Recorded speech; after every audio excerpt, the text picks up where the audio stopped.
বিসমিল্লাহির রহমানির রহিম। আসসালামু আলাইকুম এভরিওয়ান। জুয়েল হোমিও হলের পক্ষ থেকে আবারও অভিনন্দন ও শুভেচ্ছা।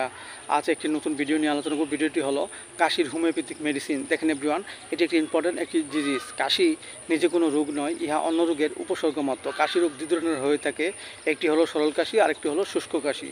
আমাদের মাঝে যতদিক যদি ঠান্ডা লাগে এবং ঠান্ডা হওয়ার যদি প্রবণতা বেশি থাকে আমাদের শরীরে, সেই জন্যে আমাদের অনেক সময় দেখা যায় কাশি রোগটি দেখা দিতে পারে। সো এভরিওয়ান, এই রোগটি আমাদের মাঝে হলে যে লক্ষণগুলো থাকে তাহলে দেখা যাচ্ছে যে হঠাৎ যদি আমাদের শরীরে যে ঠান্ডা লাগে এবং প্রচুর কাশি আসে, কাশির সাথে অস্থিরতা ভাব থাকে, এসব লক্ষণে আমরা যে ওষুধটি খেতে পারি সেটা হলো একুনেট 30। আমরা 2 ফোঁটা করে সকাল বিকাল 2 বার সেবন করতে পারি।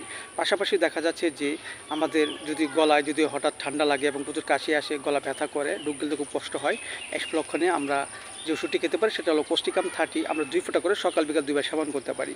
আবার দেখা যাচ্ছে যে ঠান্ডা লাগার ফলে যদি আমাদের প্রচুর কাশি আসে, কাশতে কাশতে চোখ মুখ লাল বর্ণ ধারণ করে, এইসব লক্ষণে আমরা যে ওষুধটি খেতে পারি সেটা হলো বেলাডোনার 30। আমরা 2 ফোঁটা করে সকাল বিকাল 2 বার সেবন করতে পারি। পাশাপাশি আমাদের হোমিওপ্যাথিক বায়োকেমিক বড়ি, ফেরাম্পস সিক্রেট 4টি করে চিবিয়ে আমরা হালকা গরম কুসুম পানি সহ সকাল বিকাল 2 বার সেবন করতে পারি।